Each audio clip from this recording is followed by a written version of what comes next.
ॐ सहना भवतु सहनौ भुनक्तु सह वीर्यङ्करवावहै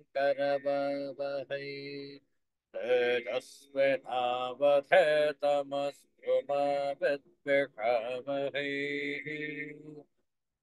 ॐ शान्तिः शान्तिः शान्तिः।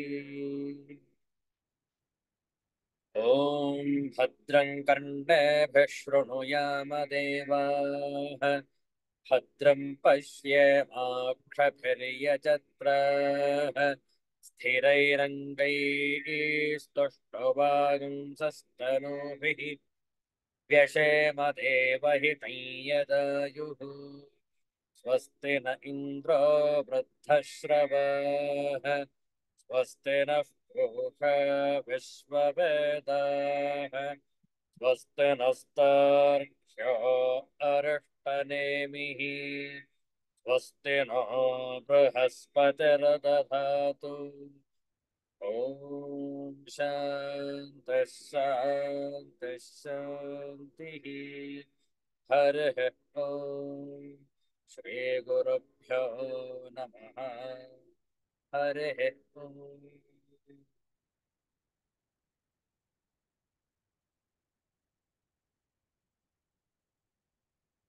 Let's chant this universal prayer together. O hidden light, vibrant in every atom, O hidden light, shining in every creature, O hidden love, embracing all in oneness, may each who feels himself as one with thee know he is also one with every other. Om Shanti, Shanti, Shanti.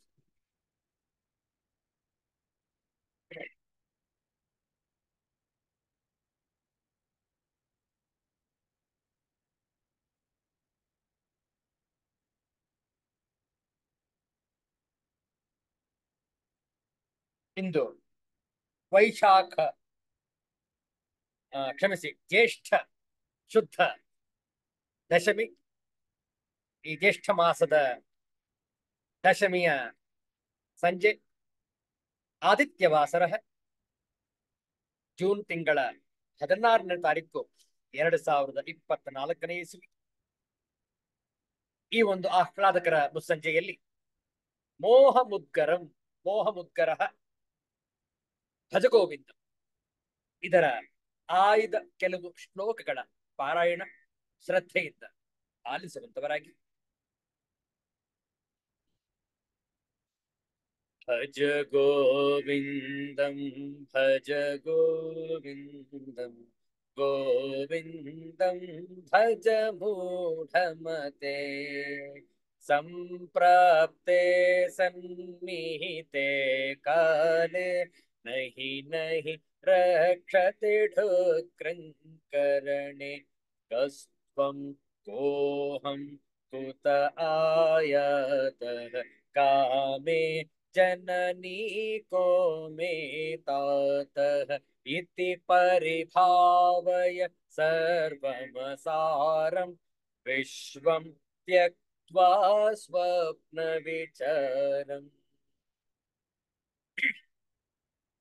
मयि मयि चान्यत्रैको विष्णुः व्यर्थं कुप्यसि मय्यसहिष्णुः भवसमचित्तः सर्वत्र त्वं वाञ्छस्य चिराद्यदि विष्णु त्वं शत्रौ मित्रे पुत्रे बन्धौ मा कुरु यत्नं विग्रहसन्धौ सर्वस्मिन्नपि पश्यात्मानं सर्वत्रोत्सृज भेदज्ञानं कामं क्रोधं लोभं मोहं त्यक्त्वात्मानं पश्यति सोऽहम्।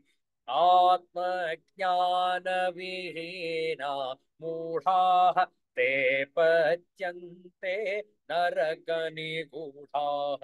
गेयं गीता नाम सहस्रम् हेयं श्रीपतिरूपमजस्रं नेयं सज्जनसङ्गे चित्तं देयं दीनजनाय च वित्तं सुखतः क्रियते रामाभोगः पश्चात्तशरीरे रोगः यद्यपि लोके मरणं शरणं तदपि न मुञ्चति पापाचरणम्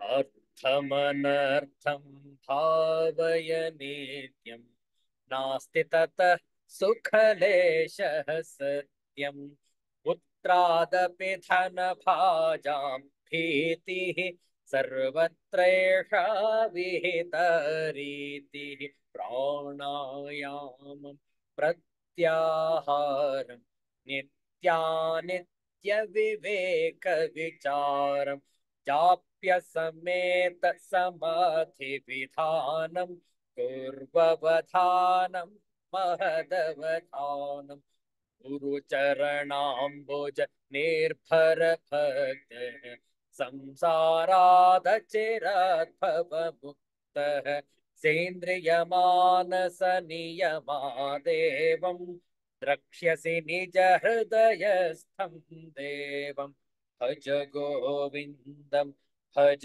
गोविन्दं गोविन्दं भज मूढमते सम्प्राप्ते सन्निहिते काले नहि नहि रक्षते ढुक्रङ्करणे भज गोविन्दं भज गोविन्दं गोविन्दं भज मूढमते गोविन्दं भज मूढमते गोविन्दं भज मूढमते गोविन्द नाम संकीर्तनं गोविन्द गोविन्द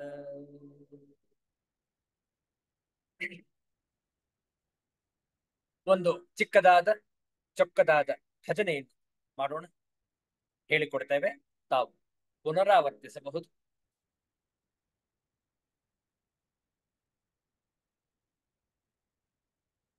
ರಾಮಕೃಷ್ಣಾಶ್ರಮದ ಒಂದು ಭಜನೆ.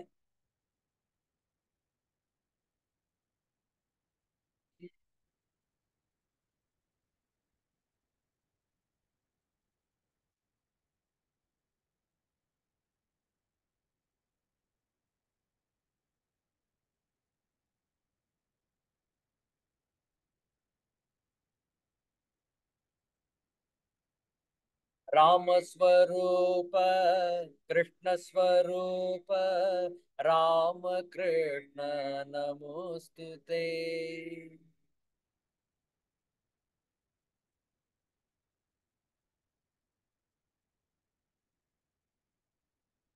सकल स्वरूप शांत स्वरूप परमहंस नमोस्तुते.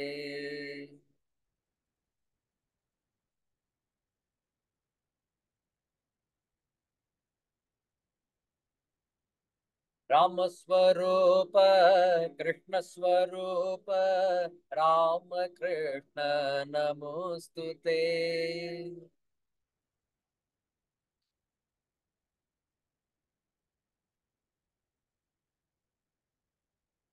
सकल स्वरूप शांत स्वरूप परमहंस नमोस्तुते.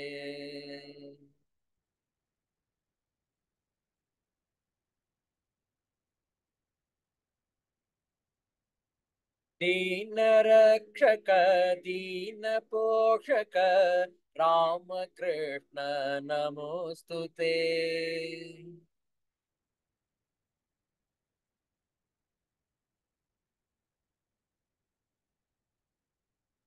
दीन रक्षक दीन पोषक राम कृष्ण नमोस्तुते.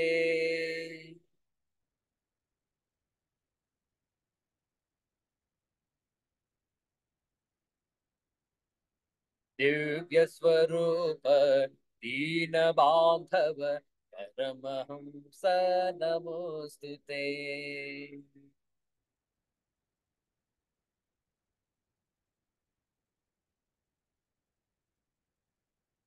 दिव्य स्वरूप दीन बांधव परमहंस नमोस्तुते।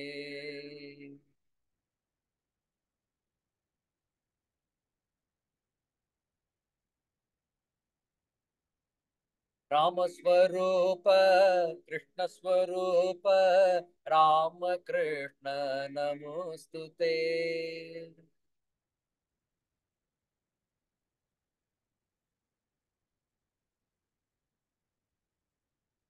सकल स्वरूप शांत स्वरूप परमहंस नमोस्तुते।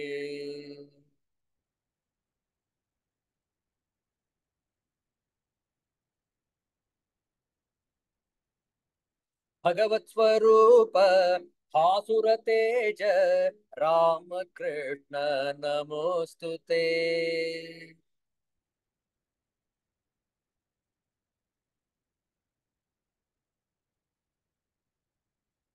भगवत स्वरूप भासुर तेज राम कृष्ण नमोस्तुते।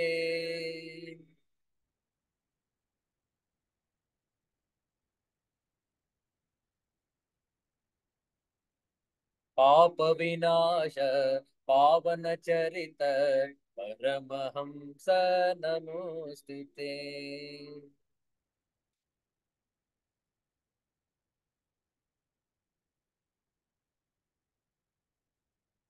पाप विनाश पावन चरित परमहंस नमोस्तुते।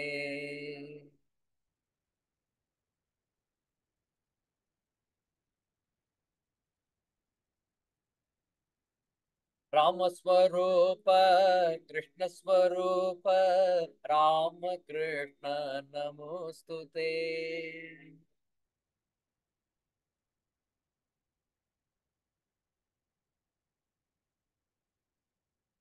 सकल स्वरूप शांत स्वरूप परमहंस नमोस्तुते।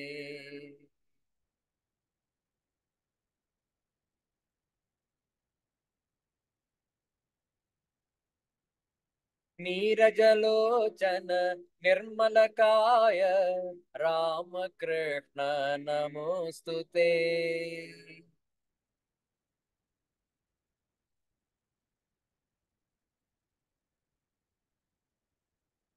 नीरजलोचन निर्मलकाय राम कृष्ण नमोस्तुते।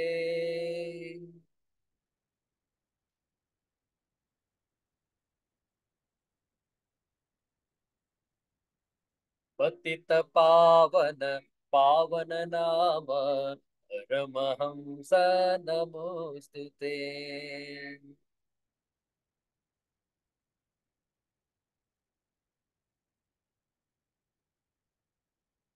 पतित पावन पावन नाम परमहंस नमोस्तुते।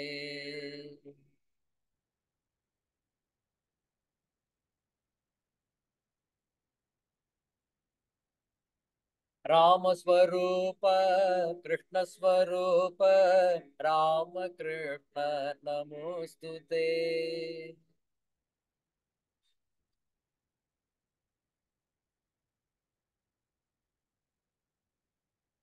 सकल स्वरूप शांत स्वरूप परमहंस नमोस्तुते।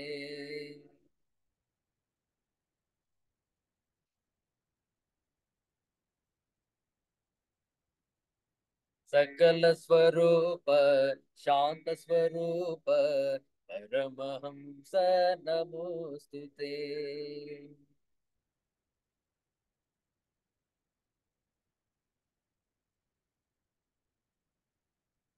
परमहंस नमोस्तुते।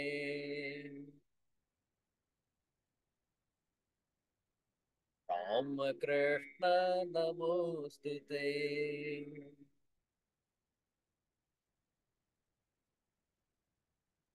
सिद्धांत अवधूत चिंतन श्री गुरुदेव दत्त। जय जय रघुवीर समर्थ श्री सद्गुरुनाथ महाराज की जय। ಶ್ರೀಮದ್ ಭಗವದ್ಗೀತೆಯ ದಶಮೋಧ್ಯಾಯದ ಕೆಲವು ಶ್ಲೋಕಗಳ ಪಾರಾಯಣ ತಮ್ಮ ಪವಿತ್ರವಾದ ಶ್ರೀಮದ್ ಭಗವದ್ಗೀತಾ ಗ್ರಂಥವನ್ನು ಮುಂದಿಟ್ಟುಕೊಂಡಿದ್ದೀರಿ ಅಂತ ಹೇಳಿ ಭಾವಿಸ್ತೇವೆ. ದಶಮೋಧ್ಯಾಯದ ಮೊದಲ 10 ಶ್ಲೋಕಗಳ ಪಾರಾಯಣ ಒಟ್ಟಿಗೆ ಮಾಡುವ. ಮೊದಲ 10 ಶ್ಲೋಕಗಳು. ಓಂ ಶ್ರೀ ಪರಮಾತ್ಮನೇ ನಮಃ. ಅಥ ದಶಮೋಧ್ಯಾಯಃ ವಿಭೂತಿಯೋಗಃ.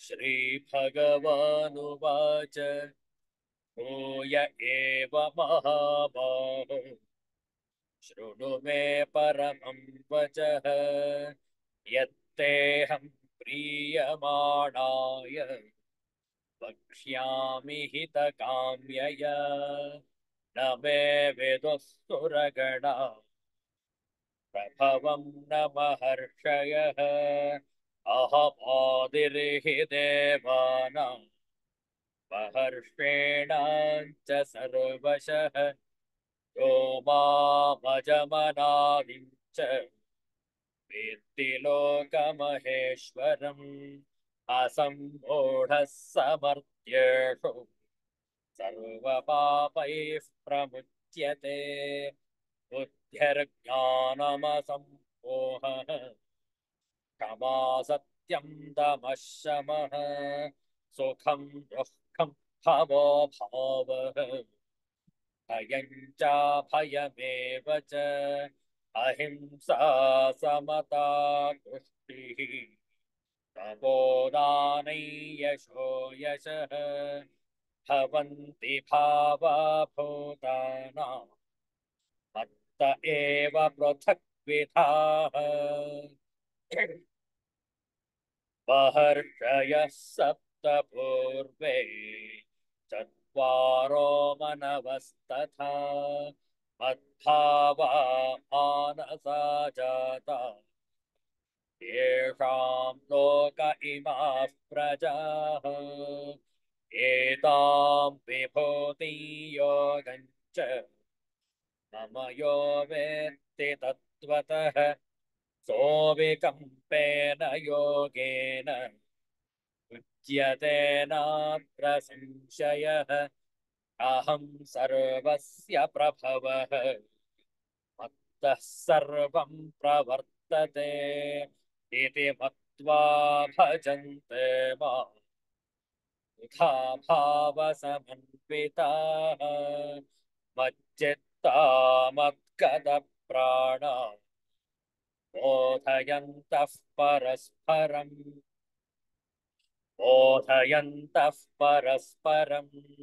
कथयन्तश्च मां नित्यं तुष्यन्ति च रमन्ति च तेषां सततयुक्तानां भजतां प्रीतिपूर्वकं ददामि बुद्धियोगं तं येन मामुपयान्ति ते। ॐ शान्तिः शान्तिः शान्तिः। हरिः ॐ श्रीगुरुभ्यो नमः। हरिः ॐ।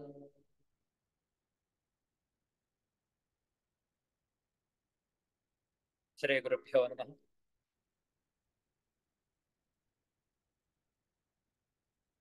ಜ್ಯೇಷ್ಠ ಮಾಸದ ಈ ಆಹ್ಲಾದಕರವಾದಂತಹ ಮುಸ್ಸಂಜೆಯಲ್ಲಿ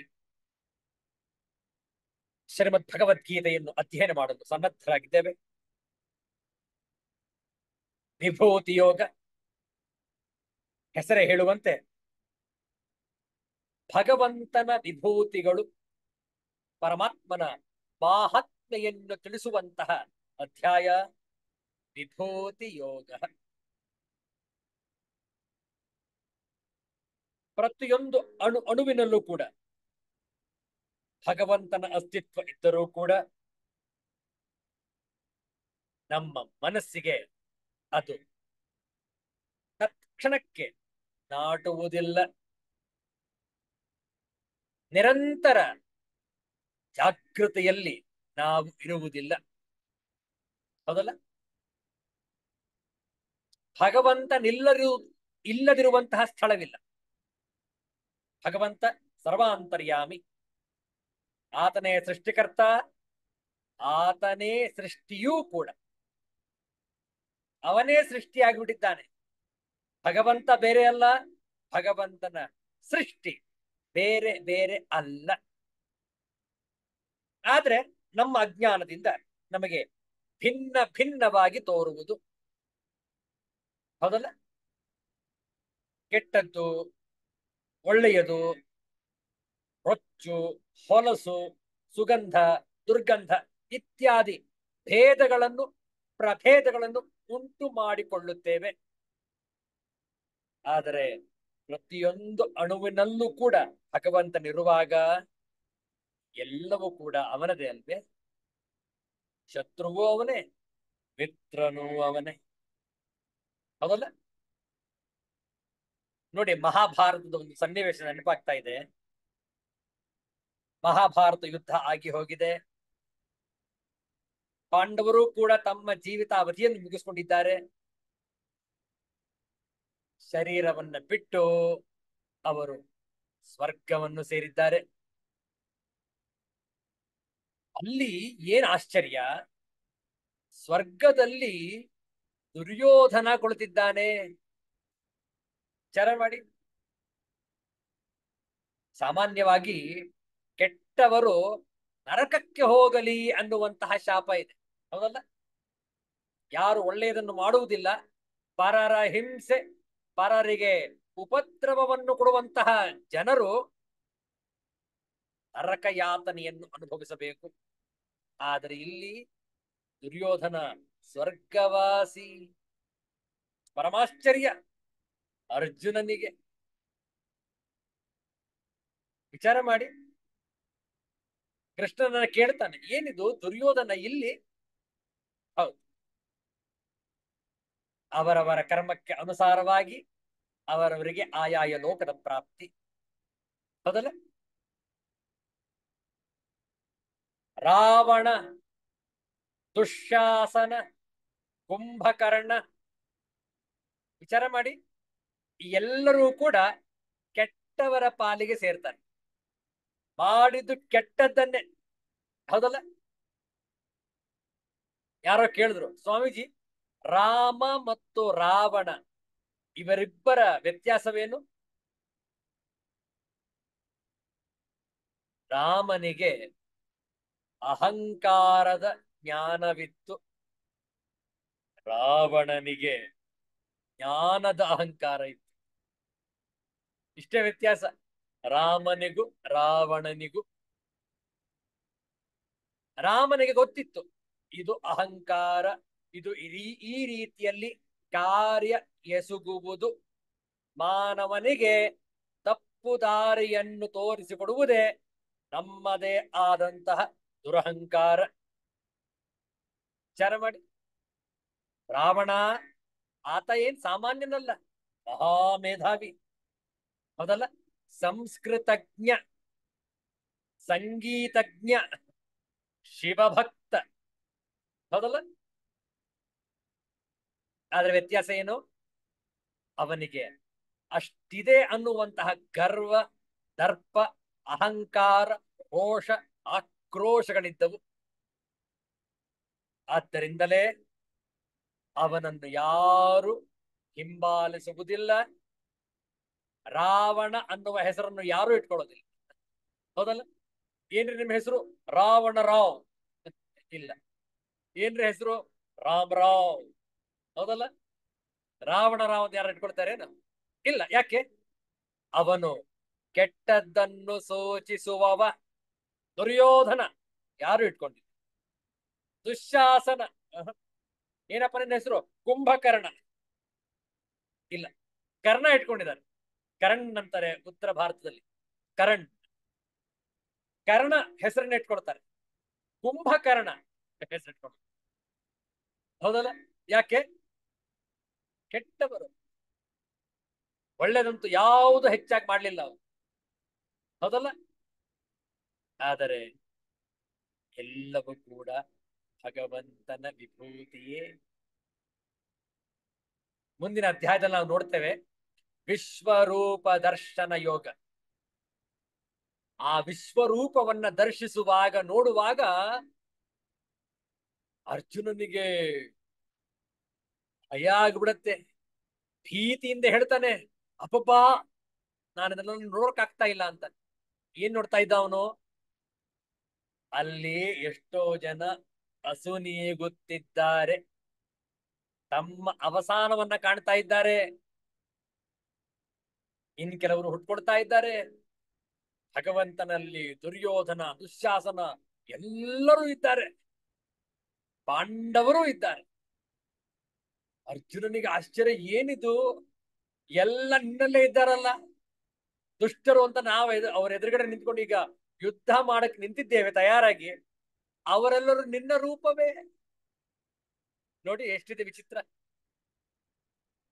ಆದ್ರಿಂದಲೇ ಭಗವಂತನ ಸಾಕ್ಷಾತ್ಕಾರವಾದಾಗ ನಮ್ಮ ಮೂಲ ನಮಗೆ ತಿಳಿಯುವುದು. ಈ ವಿಭೂತಿ ಯೋಗದ ಮುಖ್ಯ ಉದ್ದೇಶ ನಾವೆಲ್ಲರೂ ಒಂದೇ ಮೂಲದವರು ಎನ್ನುವುದನ್ನು ತಿಳಿಸುವುದಕ್ಕಾಗಿಯೇ. ಹೌದಲ್ಲ? ಇಂಗ್ಲಿಷ್ ನಲ್ಲಿ ಹೇಳ್ಬೇಕಾದ್ರೆ ಬಹಳ ಸಂಕ್ಷಿಪ್ತವಾಗಿ ಹೇಳಬಹುದು, Vibhuti Yoga is one in all.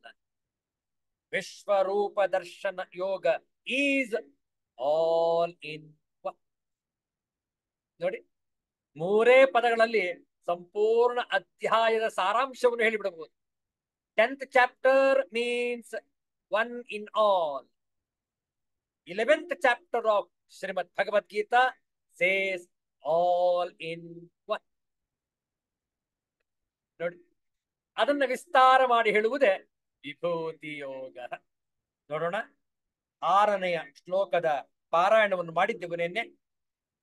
ಅದರ ಪದಚ್ಛೇದ, ಅನ್ವಯಾರ್ಥ, ಸಾರಾಂಶ ಹಾಗೂ ಭಾಷ್ಯವನ್ನು ಮುಂದುವರಿಸ. ದಶಮೋಧ್ಯಾಯ,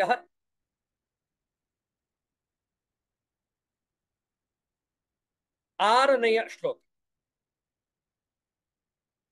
ಪದಚ್ಛೇದ ನೋಡಿಕೊಳ್ಳಿ. ಮಹರ್ಷಯ ಸಪ್ತ ಪೂರ್ವೇ ಚತ್ವಾರ ಮನವಃ ತಥಾ ಮದ್ಭಾವಾಃ ಮಾನಸಾಃ ಜಾತಾಃ ಯೇಷಾಂ ಲೋಕೆ ಇಮಾಃ ಪ್ರಜಾಃ. ಬಹಳ ಚೆನ್ನಾಗಿದೆ, ಎಲ್ಲ ಬಹುವಚನಗಳು ಇರಲಿ. ಅನ್ವಯಾರ್ಥ ನೋಡಿಕೊಳ್ಳಿ. ಲೋಕೆ ಯೇಷಾಂ ಇಮಾಃ ಪ್ರಜಾಃ, ಜಗತ್ತಿನಲ್ಲಿ ಯಾರ ಈ ಸಮಸ್ತ ಪ್ರಜೆಗಳು ಇವೆಯೋ ಅಂತಹ ಸಪ್ತ ಮಹರ್ಷಯ, 7 ಮಹರ್ಷಿಗಳು, ಪೂರ್ವೇ ಅವರಿಗಿಂತ ಹಿಂದೆ ಆಗಿ ಹೋದ, ಚತ್ವಾರ ತಥಾ ಮನವಃ 4 ಸನಕಾದಿಗಳು, ತಥಾ ಮನವಃ ಹಾಗೂ ಸ್ವಾಯಂಭುವ ಮೊದಲಾದ 14 ಮನುಗಳು, ಇವರೆಲ್ಲ ಮದ್ಭಾವಾಹ ನನ್ನಲ್ಲಿ ಭಾವವುಳ್ಳವರಾಗಿ, ಇವರೆಲ್ಲ ಮಾನಸಾಹ ಜಾತಾಹ ನನ್ನ ಮಾನಸ ಸಂಕಲ್ಪದಿಂದ ಹುಟ್ಟಿದವರಾಗಿದ್ದಾರೆ. ನೋಡಿ, ಮಾನಸ ಪುತ್ರರು ಬೇರೆ, ಶರೀರವನ್ನು ಹೊಂದಿ ಶರೀರದ ಮೂಲಕ ಹುಟ್ಟುವವರು ಬೇರೆ. ಇವರೆಲ್ಲರೂ ಕೂಡ ಪರಮಾತ್ಮನ ಮಾನಸ ಪುತ್ರರು. ಅವರಿಂದಲೇ ಇಡೀ ಸೃಷ್ಟಿ ವಿಸ್ತಾರ ಆಗಿದ್ದು ಎನ್ನುವುದನ್ನು ಶ್ರೀಮದ್ ಭಗವದ್ಗೀತೆ ಇಲ್ಲಿ ಹೇಳ್ತಾ ಇದೆ. ಸಾರಾಂಶ ನೋಡಿಕೊಳ್ಳಿ. 7 ಮಹರ್ಷಿಗಳು, ಅವರಿಗಿಂತಲೂ ಹಿಂದೆ ಆಗಿ ಹೋದ 4 ಸನಕಾದಿಗಳು ಹಾಗೂ ಸ್ವಾಯಂಭುವ ಮೊದಲಾದ 14 ಮನುಗಳು, ಇವರೆಲ್ಲ ನನ್ನಲ್ಲಿ ಭಾವವುಳ್ಳವರಾಗಿ ನನ್ನ ಸಂಕಲ್ಪದಿಂದಲೇ ಉತ್ಪನ್ನರಾಗಿದ್ದಾರೆ. ಈ ಜಗತ್ತಿನಲ್ಲಿರುವ ಸರ್ವ ಪ್ರಜೆ ಇವರದ್ದೇ ಆಗಿದೆ. ಎಷ್ಟು ಚೆನ್ನಾಗಿದೆ ನೋಡಿ. ಸೃಷ್ಟಿ ಹೇಗೆ ವಿಸ್ತಾರವಾಯಿತು ಅಂತಂದ್ರೆ ಎಲ್ಲವೂ ಕೂಡ ಮೂಲ ಭಗವಂತನೇ. ಆ ಭಗವಂತನ ವಿಸ್ತಾರವಾಗಿ ಅನೇಕ ವಿಂಗಡಣೆಗಳಾಗಿ ಸೃಷ್ಟಿ ವಿಸ್ತಾರವಾಯಿತು, ಏಕ ಅನೇಕವಾಯಿತು. ನೋಡಿ ಅಂದ್ರೇನು? ಎಲ್ಲವೂ ಯಾವುದು ಸೃಷ್ಟಿಯಲ್ಲಿದೆಯೋ ಎಲ್ಲವೂ ಕೂಡ ಭಗವಂತನ ಬಿಂಬವೇ, ಭಗವಂತನ ರೂಪವೇ. ಕಳ್ಳರು, ಖದೀಮರು, ವಂಚಕರು, ಮೋಸಗಾರರು, ದುಷ್ಟರು ಎಲ್ಲರೂ ಕೂಡ ಭಗವಂತನ ರೂಪ. ನೋಡಿ, ಆ ವಿವಿಧತೆ ಇರುವುದರಿಂದಲೇ, ಆ ಪ್ರಭೇದಗಳು ಇರುವುದರಿಂದಲೇ ನಮಗೆ ಮೂಲ ಯಾವುದು ಎನ್ನುವುದು ತಿಳಿತಾ ಇಲ್ಲ. ಹೌದಲ್ಲ? ಯಾವುದು ಮಿಥ್ಯಾ, ಯಾವುದು ಸತ್ಯ, ವಿವೇಕ ಜಾಗೃತಿಯನ್ನು ಉಂಟು ಮಾಡಿಕೊಳ್ಳಲು ಸಾಧ್ಯವಾಗ್ತಾ ಇಲ್ಲ ನಮಗೆ. ಕಾರಣ ಭೇದಗಳನ್ನು ನೋಡ್ತಾ ಇದ್ದೇವೆ ನಾವು. ಎಲ್ಲರೂ ಕೂಡ ಕೊತ್ವಾಲನಾಗಲಿ ಖದೀಮನಾಗಲಿ ಇಬ್ಬರೂ ಕೂಡ ಭಗವಂತನ ರೂಪವೇ. ಇವನು ಈ ಪಾತ್ರವನ್ನು ಮಾಡ್ತಾನೆ, ಅವನು ಆ ಪಾತ್ರವನ್ನು ಮಾಡ್ತಾನೆ. ಭಗವಂತನೇ ಕೊತ್ವಾಲ, ಪೊಲೀಸ್. ಭಗವಂತನೇ ಕಳ್ಳ, ಖದೀಮ, ಸ್ಥೇನ. ವಿಚಾರ ಮಾಡಿ, ಡಬಲ್ ಆಕ್ಟಿಂಗ್. ಇದು ಮಲ್ಟಿಪಲ್ ಆಕ್ಟಿಂಗ್. ಇದು ಬರೀ ಡಬಲ್ ಆಕ್ಟಿಂಗ್ ಅಲ್ಲ, ಇದು ಮಲ್ಟಿಪಲ್ ಆಕ್ಟಿಂಗ್. ಅವನೇ ತಂದೆ, ಅವನೇ ತಾಯಿ, ಅವನೇ ಮಗ, ಅವನೇ ಮಗಳು, ಮೊಮ್ಮಗಳು ಎಲ್ಲ. ನೋಡಿ ಎಂತಹ ಒಂದು ದಿವ್ಯವಾದ ರೂಪ ಆ ವಿಭೂತಿ ಯೋಗವನ್ನು ನಾವು ಕಂಡುಕೊಂಡಾಗ. ಹಾಗಾದ್ರೆ ಯಾವ ರೀತಿ ವಿಸ್ತಾರವಾಯಿತು ಹೇಳ್ತಾರೆ ನೋಡಿ. ಭಾಷ್ಯವನ್ನು ನೋಡೋಣ. 14 ಮನುಗಳು, ಆ ನಂತರ ಸನಕಾದಿಗಳು ಹಾಗೂ ಸಪ್ತ ಮಹರ್ಷಿಗಳು ಎಲ್ಲವನ್ನು ಕೂಡ ಇಲ್ಲಿ ಉದಾಹರಿಸಲಾಗಿದೆ, ಉಲ್ಲೇಖ ಮಾಡಲಾಗಿದೆ. ಭಾಷ್ಯ ಸಹಿತ ಈ ಶ್ಲೋಕವನ್ನು ವಿಚಾರ ಮಾಡೋಣ. ಕಿಂಚ ಮಹರ್ಷಯ ಸಪ್ತ ಭೃಗ್ವಾದಯ ಪೂರ್ವೇ ಅತೀತ ಕಾಲ ಸಂಬಂಧಿನಃ ಚತ್ವಾರಃ ಮನವಃ ತಥಾ ಸಾವರ್ಣಾ ಇತಿ ಪ್ರಸಿದ್ಧಾಃ. ತೇ ಚ ಮದ್ಭಾವಾಃ ಮದ್ಗತ ಭಾವನಾಃ ವೈಷ್ಣವೇನ ಸಾಮರ್ಥ್ಯೇನ ಉಪೇತಾಃ ಮನಸೈವ ಉತ್ಪಾದಿತಾಃ ಮಯಾ ಜಾತಾ ಉತ್ಪನ್ನಾಃ. ಯೇಷಾಂ ಮನೂನಾಂ ಮಹರ್ಷೀಣಾಂಚ ಸೃಷ್ಟಿಃ ಲೋಕೆ ಇಮಾಃ ಸ್ಥಾವರ ಜಂಗಮ ಲಕ್ಷಣಾಃ ಪ್ರಜಾಃ. ಬಹಳ ಚೆನ್ನಾಗಿ ಬರೀತಾರೆ ಆಚಾರ್ಯ ಶಂಕರರು. ಇಲ್ಲಿ ಸ್ಪಷ್ಟವಾಗಿ ಯಾರ್ಯಾರು ಆ ಭಗವಂತನ ರೂಪ ಯಾವ್ಯಾವುದಾಗಿದೆ ಅನ್ನುವುದನ್ನು ತಿಳಿಸ್ಕೊಡ್ತಾ ಇದ್ದಾರೆ ನೋಡಿ. ಹಾಸ್ಯಾರ್ಥ. ಮಹರ್ಷಿಗಳು 7 ಜನ. ಸಪ್ತರ್ಷಿಗಳು ಅಂತ ಹೇಳ್ತೇವೆ ನಾವು. ಅಂದ್ರೇನು? ಸಪ್ತ ಅಂದ್ರೆ 7. 7 ಜನ, 7 ಮಹರ್ಷಿಗಳು. ಯಾರ್ಯಾರವರು? ಭೃಗುವೇ ಮೊದಲಾದವರು. Bhrigu and company.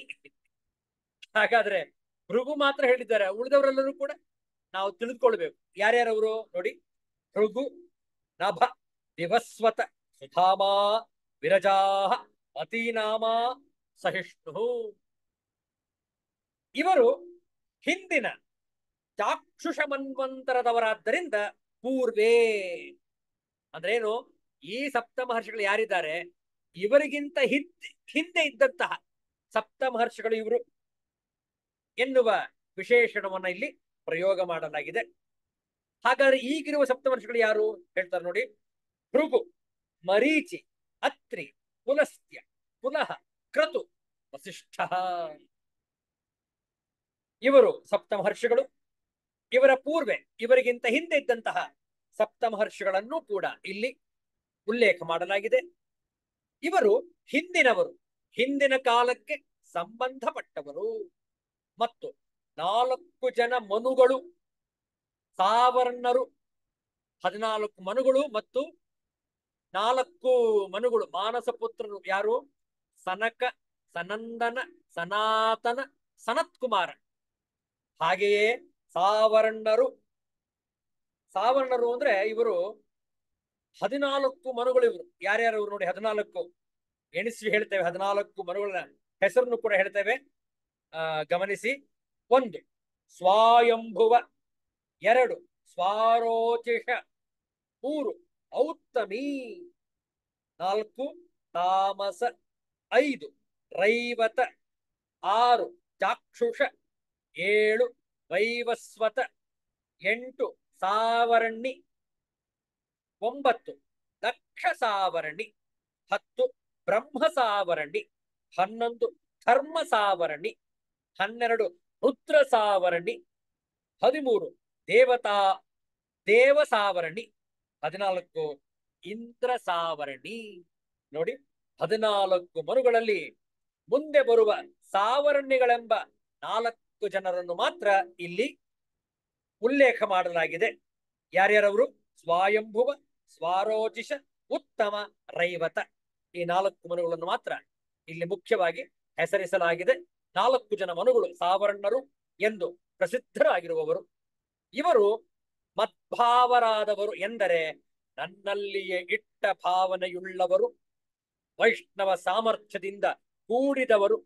ವೈಷ್ಣವ ಸಾಮರ್ಥ್ಯ ಅಂದ್ರೆ ಅರ್ಥ ಏನು? ಇಲ್ಲಿ ಯಾವುದೇ ಪಂಗಡ ಜಾತಿಯನ್ನು ಹೇಳ್ತಾ ಇಲ್ಲ. ವೈಷ್ಣವ ಸಾಮರ್ಥ್ಯ ಅಂತಂದ್ರೆ ಭಗವಂತನನ್ನು ಎಲ್ಲ ಕಡೆ ನೋಡುವಂತಹ ವಿವೇಕಿಗಳು. ಅದಕ್ಕೆ ವಿಷ್ಣು ಅಂದ್ರೆ ವ್ಯಾಪ್ನೋತಿ ಇತ್ಯರ್ಥ. ಭಗವಂತನ ಸರ್ವಾಂತರ್ಯಾಮಿತ್ವವನ್ನು ನೋಡುವಂತಹ ಮನುಗಳು ಇವರು. ಮಾನಸರು ಎಂದರೆ ಮನಸ್ಸಿನಿಂದಲೇ ಉತ್ಪಾದಿತರಾಗಿ ಉಂಟಾದವರು, ಹುಟ್ಟಿದವರು. ಈ ಲೋಕದಲ್ಲಿರುವ ಸ್ಥಾವರ ಜಂಗಮ ರೂಪರಾದ ಪ್ರಜೆಗಳೆಲ್ಲರೂ, ಪ್ರಾಣಿಗಳೆಲ್ಲವೂ ಈ ಮನುಗಳ ಮತ್ತು ಮಹರ್ಷಿಗಳ ಸೃಷ್ಟಿಯೇ. ನೋಡಿ, ಹಾಗಾದ್ರೆ ಈ ಶ್ಲೋಕದ ತಾತ್ಪರ್ಯ ಏನು? ನಮ್ಮೆಲ್ಲರ ಮೂಲ ಒಂದೇ. ನಾವೆಲ್ಲರೂ ಕೂಡ ಒಂದೇ ಮೂಲದಿಂದ ಬಂದವರು. ನಮ್ಮ ಅಜ್ಞಾನದಿಂದ ಬೇರೆ ಬೇರೆ ಮತ, ಬೇರೆ ಬೇರೆ ಸಿದ್ಧಾಂತ ಮಾಡಿಕೊಂಡು ನಮ್ಮಲ್ಲಿ ನಾವೇ ಜಗಳಾಡ್ತಾ ಇದ್ದೇವೆ. ಹೌದಲ್ಲ? ಎಷ್ಟು ಮೂರ್ಖರು ನಾವು ನೋಡಿ. ಎಲ್ಲರೂ ಕೂಡ ಒಂದೇ ಮೂಲದಿಂದ ಬಂದಿದ್ದರೂ ಕೂಡ ನಮ್ಮ ಅಜ್ಞಾನವಶಾತ್ ನಾವು ಬೇರೆ ಬೇರೆ ಮಾಡ್ಕೊಂಡ್ಬಿಟ್ಟಿದ್ದೇವೆ. ಹೌದಲ್ಲ?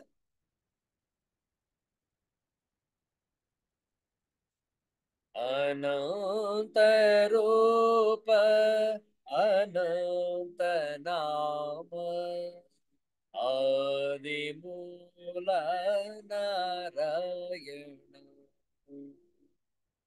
ಅನಂತ ರೂಪ ಅನಂತ ನಾಮ ಆದಿ ಮೂಲ ನಾರಾಯಣ.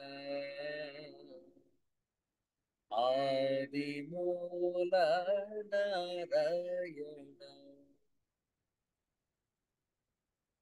ನಮ್ಮೆಲ್ಲರ ಮೂಲ ಒಂದೇ ಆಗಿದ್ರು ಕೂಡ ನಾವೇ ಹೊಡೆದಾಡ್ಕೊಂಡು ಬೈದಾಡ್ಕೊಂಡು ನಮ್ಮದೇ ಶ್ರೇಷ್ಠ, ನಿಮ್ಮದು ಶ್ರೇಷ್ಠವಲ್ಲ ಎನ್ನುವ ಭೇದ ಭಾವವನ್ನು ಮಾಡಿಕೊಳ್ಳುತ್ತಾ ಹೋರಾಡ್ತಾ ಇದ್ದೇವೆ, ಜಗಳಾಡ್ತಾ ಇದ್ದೇವೆ, ಸಾಯ್ತಾ ಇದ್ದೇವೆ.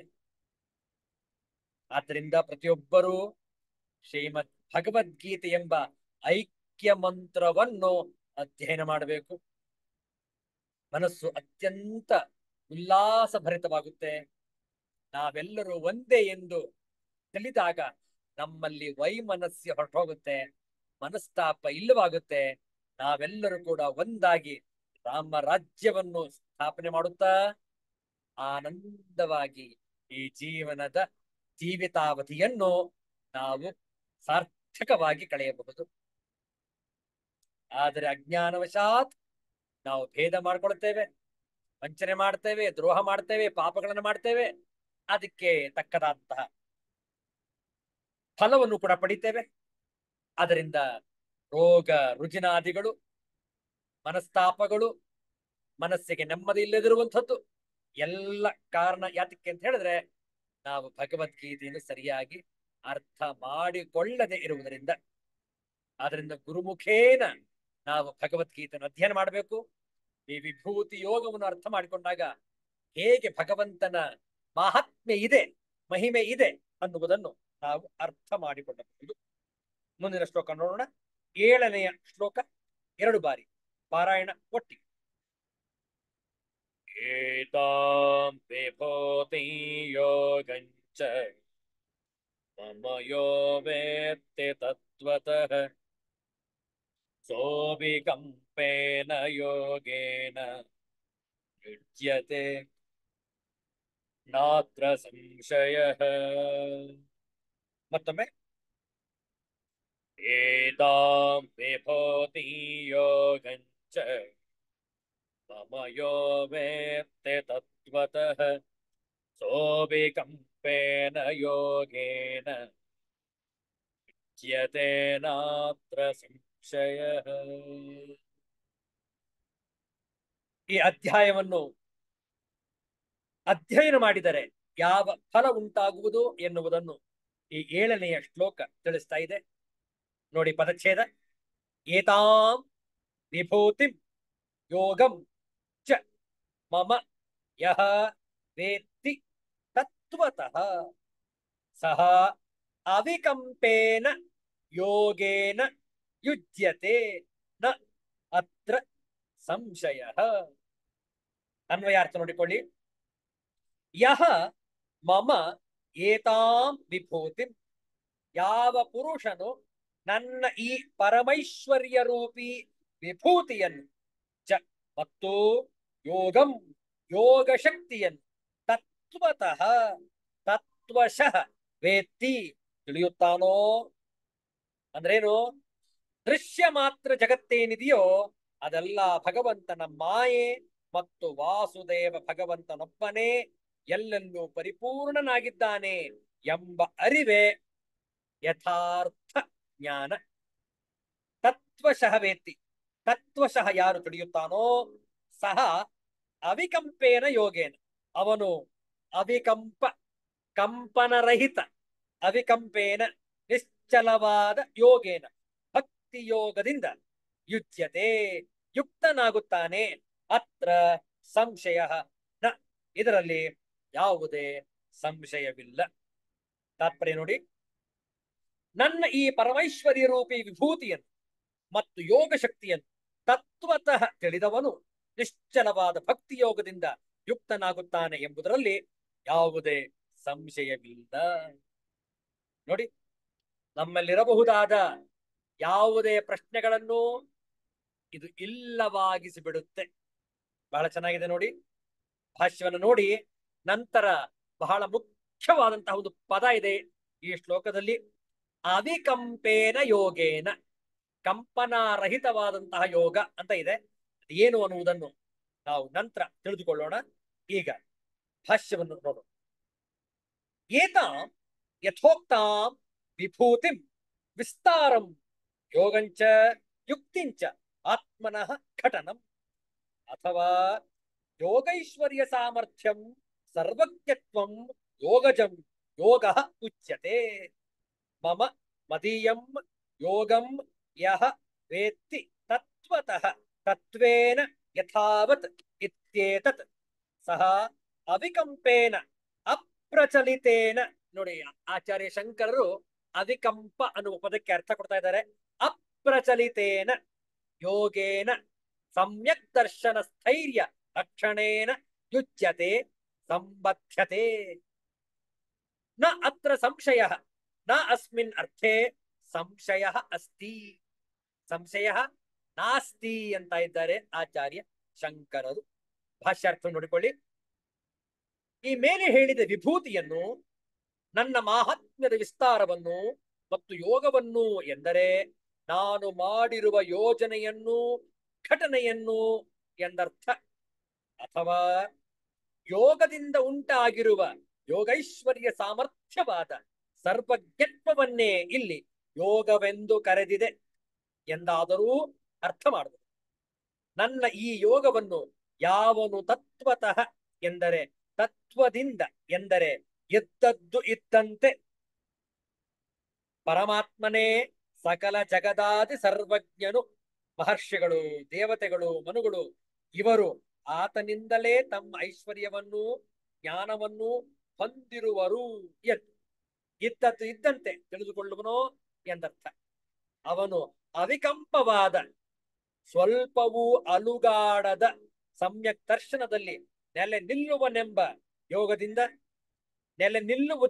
ಯೋಗದಿಂದ ಕೂಡಿಸಲ್ಪಡುವನು, ಅದರ ಸಂಬಂಧವನ್ನು ಪಡೆಯುವನು. ಅವನು ಇಂಥ ಯೋಗವನ್ನು ಪಡೆಯುವನೆಂಬ ಇದರಲ್ಲಿ ಸಂಶಯವೂ ಈ ವಿಷಯದಲ್ಲಿ ಸಂದೇಹವೂ ಇರುವುದಿಲ್ಲ. ನೋಡಿ, ಇಂದಿನ ತಾರೀಕು ಜೂನ್ ತಿಂಗಳ 16ನೇ ತಾರೀಕು. ಭಾರತದಲ್ಲಿ ಅಥವಾ ವಿಶ್ವದಾದ್ಯಂತ ಜೂನ್ 21 ಅಂತಾರಾಷ್ಟ್ರೀಯ ಯೋಗ ದಿನಾಚರಣೆಯನ್ನು ನಾವೆಲ್ಲರೂ ಕೂಡ ಆಚರಣೆ ಮಾಡ್ತಾ ಬಂದಿದ್ದೇವೆ. 2014ನೇ ಇಸ್ವಿಯಿಂದ ಆರಂಭವಾದದ್ದು ಈಗ 2024ನೇ ಇಸವಿ ಅಂದ್ರೆ 10ನೆಯ ಅಂತಾರಾಷ್ಟ್ರೀಯ ಯೋಗ ದಿನಾಚರಣೆಯನ್ನು ಇನ್ನು ಕೆಲವೇ ದಿವಸಗಳಲ್ಲಿ, ಇನ್ನು 5 ದಿವಸಗಳಲ್ಲಿ, ಇವತ್ತು 16, 21, 5 ದಿವಸಗಳಲ್ಲಿ ನಾವು ವಿಶ್ವದಾದ್ಯಂತ ಈ ಯೋಗ ದಿನಾಚರಣೆಯನ್ನು ನಾವು ಆಚರಿಸಲಿದ್ದೇವೆ. ಆದರೆ ಒಂದನ್ನು ಮಾತ್ರ ನಾವು ಸ್ಪಷ್ಟವಾಗಿ ತಿಳಿದುಕೊಳ್ಳಬೇಕು. ಯಾರು ಆಸನ, ಪ್ರಾಣಾಯಾಮ, ವ್ಯಾಯಾಮಗಳನ್ನು ಮಾಡಿ ಯೋಗ ಮಾಡ್ತಾ ಇದ್ದೇನೆ ಅಂತ ಹೇಳ್ತಾರೆ, ಅದು ಯೋಗ ಅಲ್ಲ. ಯೋಗದ ಒಂದು ಸಣ್ಣ ಭಾಗ ಅಷ್ಟೇ, ಅದು ಚಿಕ್ಕದಾದಂತಹ ಭಾಗ, ಒಂದು ಏರುವಂತಹ ಒಂದು ಪ್ರಾರಂಭದ ಮೆಟ್ಟಲುಗಳು. ಯಾವುದು? ಈ ಆಸನ, ಪ್ರಾಣಾಯಾಮ ಇತ್ಯಾದಿ. ಅದೇ ಯೋಗ ಅಲ್ಲ. ಯೋಗ ಎಂದರೆ ಇದು. ಯಾವುದು? ಈ 7ನೇ ಶ್ಲೋಕದಲ್ಲಿ ಹೇಳ್ತಾ ಇದೆ ನೋಡಿ, ಅವಿಕಂಪ ಯೋಗ. ಇದು ಯೋಗ. ಯೋಗ ಸಾಧನೆ ಅಂತಂದ್ರೆ ಸ್ವಲ್ಪವೂ ಕೂಡ ಮನಸ್ಸು ವಿಚಲಿತವಾಗಬಾರದು, ಅಲುಗಾಡಬಾರದು. ಯಾರು ಈ ಅವಿಕಂಪ ಯೋಗವನ್ನು ಅಭ್ಯಾಸ ಮಾಡ್ತಾರೋ ಅವರು ಯೋಗದ ಯಥಾರ್ಥವನ್ನು ತಿಳಿದುಕೊಂಡಿರುವವರು. ವಿಚಾರ ಮಾಡಿ. ಹಾಗಾದ್ರೆ ಅವಿಕಂಪ ಯೋಗ ಅಂದ್ರೆ ಅರ್ಥ ಏನು? ಅವಿಕಂಪ ಯೋಗ ಅಂತಂದ್ರೆ ಭಗವಂತನಲ್ಲಿ ಭೇದವನ್ನು ಉಂಟು ಮಾಡದಿರುವುದು, ಹರಿ ಹರ ಭೇದ ಇಲ್ಲದಿರುವಿಕೆ. ಅವನು ಶಿವನ ರೂಪವಾಗಿರಲಿ, ವಿಷ್ಣುವಿನ ರೂಪವಾಗಿರಲಿ, ಗಣೇಶನ ರೂಪನಾಗಿರಲಿ, ಯಾವುದೇ ರೂಪವಾಗಿರಲಿ, ಅಥವಾ ಸ್ತ್ರೀಲಿಂಗದ ರೂಪ, ಸ್ತ್ರೀ ರೂಪವಾಗಿರಲಿ, ಭಗವಂತನಿಗೆ ಸ್ತ್ರೀ ರೂಪ, ಪುರುಷ ರೂಪ ಅನ್ನುವುದು ಇಲ್ಲ. ನಿಮ್ಮ ಒಂದು ಅನುಕೂಲಕ್ಕೆ ಅದನ್ನು ಸ್ತ್ರೀ ರೂಪ, ಪುರುಷ ರೂಪ ಅಂದುಕೊಂಡರೂ ಅಡ್ಡಿ ಇಲ್ಲ. ಯಾವಾಗ ಐಕ್ಯದ ಮತವನ್ನು ನಾವು ಸ್ಥಾಪನೆ ಮಾಡ್ತೇವೆ, ಅದರ ಹೆಸರು ಅವಿಕಂಪ ಯೋಗ. ನಮ್ಮಲ್ಲೊಂದು ಐಕ್ಯ ಮಂತ್ರ ಇದೆ. ಆ ಐಕ್ಯ ಮಂತ್ರವನ್ನು ಅರ್ಥ ಮಾಡ್ಕೊಂಡ್ಬಿಟ್ರೆ ಈ ಅವಿಕಂಪ ಯೋಗ ಏನು ಅನ್ನುವುದು ನಮಗೆ ಸ್ಪಷ್ಟವಾಗಿ ಮನವರಿಕೆಯಾಗುವುದು. ನೋಡಿ, ಐಕ್ಯ ಮಂತ್ರ ಹೀಗಿದೆ: ಯಂ ವೈದಿಕಾ ಮಂತ್ರದೃಶಃ ಪುರಾಣ ಇಂದ್ರಯ್ಯಮಂ ಮಾತರಿಶ್ವಾನಮಾಹು ವೇದಾಂತಿನೋ ನಿರ್ವಚನೀಯಮೇಕಂ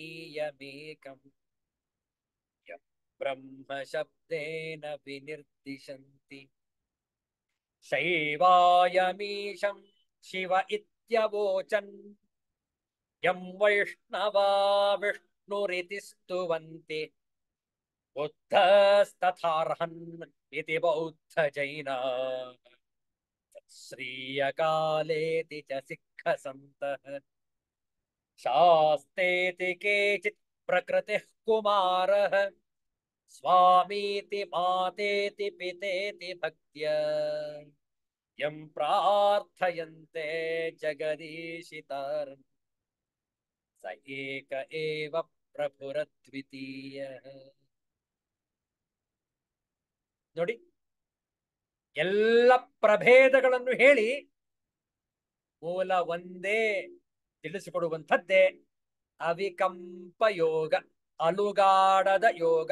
ಅಪ್ರಚಲಿತೇನ ಯೋಗೇನ, ಆಚಾರ್ಯ ಶಂಕರರ ಪದ ಅಪ್ರಚಲಿತೇನ. ಯಾವುದೇ ರೀತಿಯಲ್ಲೂ ಕೂಡ ಮನಸ್ಸು ವಿಚಲಿತವಾಗದೆ ಇರುವಿಕೆ ಅಪ್ರಚಲಿತೇನ. ವಿಚಾರ ಮಾಡಿ, ಅಂತಹ ಮನಸ್ಸನ್ನು ನಾವು ರೂಢಿಸಿಕೊಳ್ಳಬೇಕು. ಅಂತಹ ಭಾವನೆಯನ್ನು ನಾವು ಮನಗಾಣಬೇಕು. ಸಪ್ತರ್ಷಿಗಳು, ಮನುಗಳು, ಸನಕಾದಿ ಋಷಿಗಳು ಎಲ್ಲರೂ ಕೂಡ ಈ ಅವಿಕಂಪ ಯೋಗವನ್ನು ಸಾಧನೆ ಮಾಡಿದವರು. ಭೇದವನ್ನೇ ಉಂಟು ಮಾಡಲಿಲ್ಲ ಅವರು. ವಿಚಾರ ಮಾಡಿ. ಒಂದು ಘಟನೆ ನೆನಪಾಗ್ತಾ ಇದೆ. ಶ್ರೀಮದ್ ಭಾಗವತದ ಒಂದು ಆಖ್ಯಾಯಿಕೆ, ಒಂದು ಕಥನ, ಬಹಳ ಚೆನ್ನಾಗಿದೆ ಅದು. ಯಾಕೆ ಈ ಕಥನ ಹೇಳ್ತಾ ಇದ್ದೇವೆ ಅಂತಂದ್ರೆ, ಭಗವಂತನು ಹೇಗೆ ಎಲ್ಲರಲ್ಲೂ ಕೂಡ ವ್ಯಾಪಿಸಿಕೊಂಡಿದ್ದಾನೆ ಅಂತ ಹೇಳುವುದಕ್ಕೆ ಇದೊಂದು ಚಿಕ್ಕದಾದಂತಹ ಆಖ್ಯಾಯಿಕೆ. ದೂರ್ವಾಸರು ನಮಗೆಲ್ಲರಿಗೂ ಕೂಡ ಅರಿವಿರುವ ಹಾಗೆ ಅತ್ಯಂತ ಮುಂಗೋಪಿಗಳು ಅನ್ನುವುದು ನಮಗೆಲ್ಲರಿಗೂ ಕೂಡ ಸ್ಪಷ್ಟವಾಗಿ ವಿದಿತವಾಗಿದೆ. ಹೌದಾ? ದೂರ್ವಾಸ ಮಹರ್ಷಿಗಳು ಅಂದ್ರೆ ಅವರು ಕುಪಿತಗೊಳ್ತಾರೆ. ಅವರು ಕೋಪಗೊಂಡು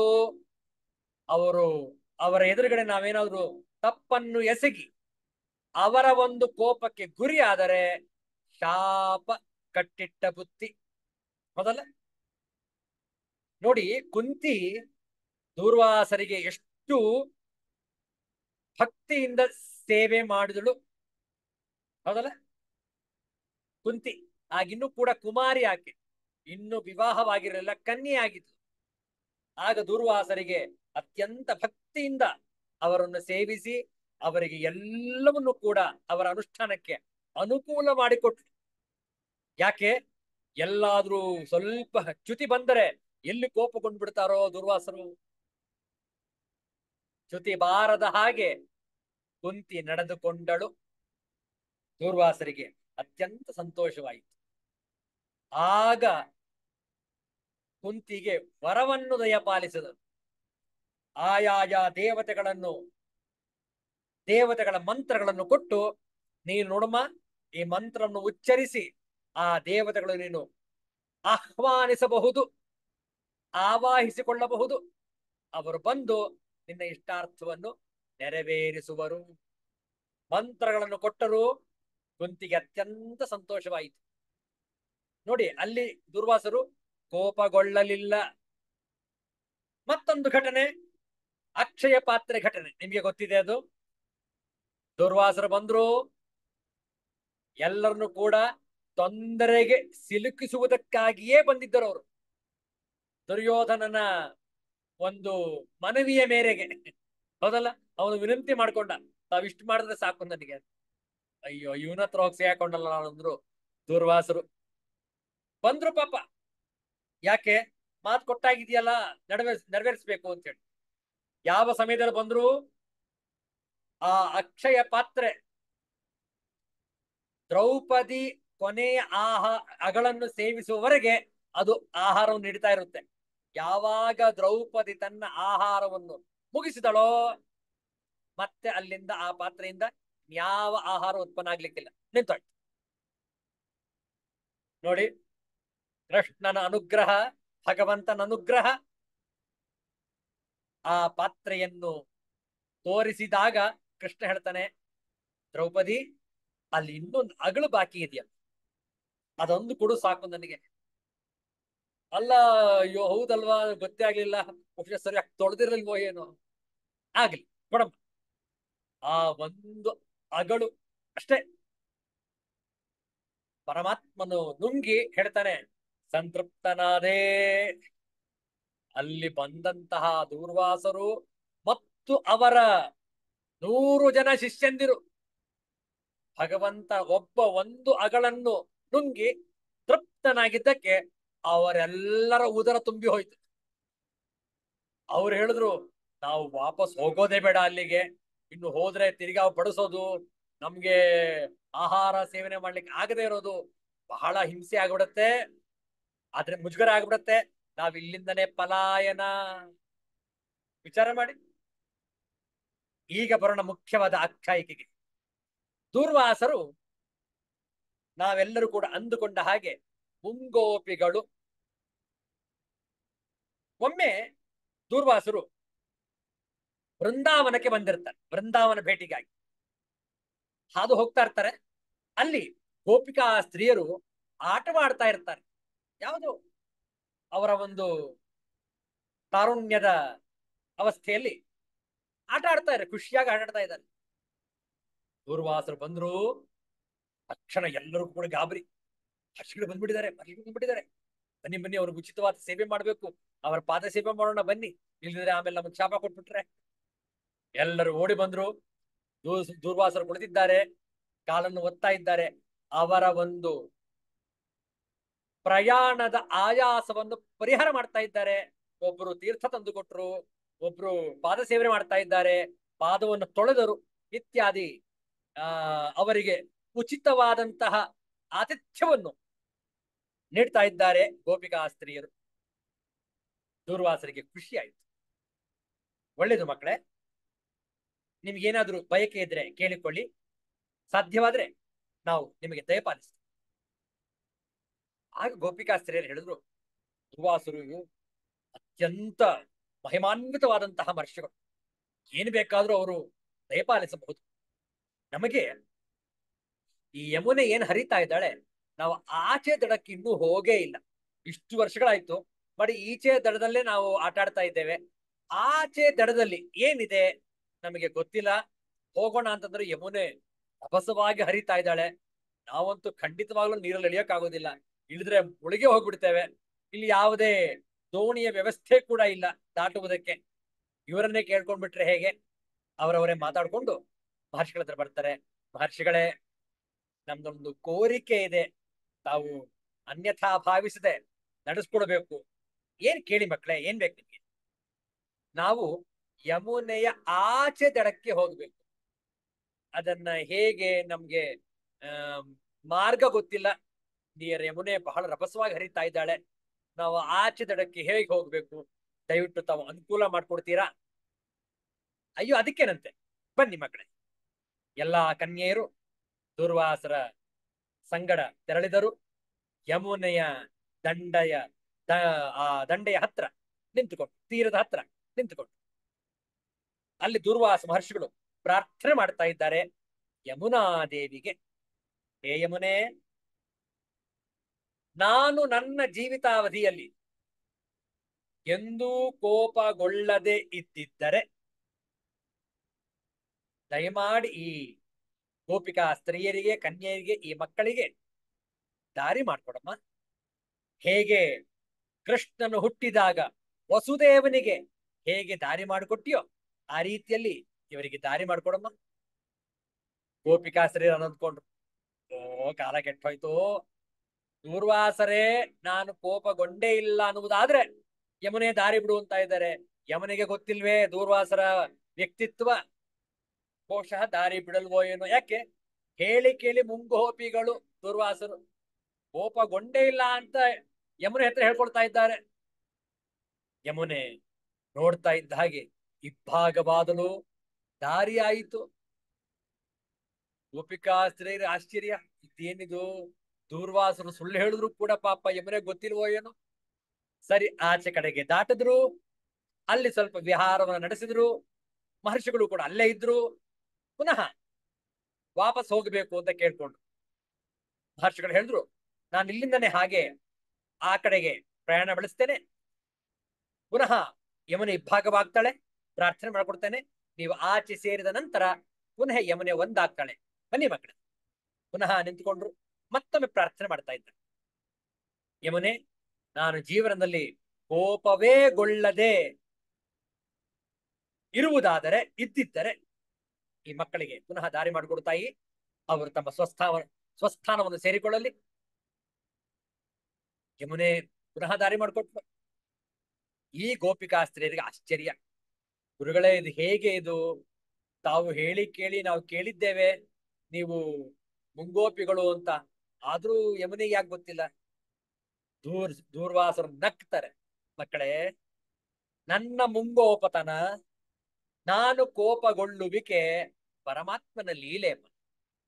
ಮಕ್ಕಳೇ, ಅದು ನನ್ನಿಂದ ಆಗಿದ್ದಲ್ಲ, ಪರಮಾತ್ಮನಿಂದ ಮಾಡಿಸಿದ್ದು.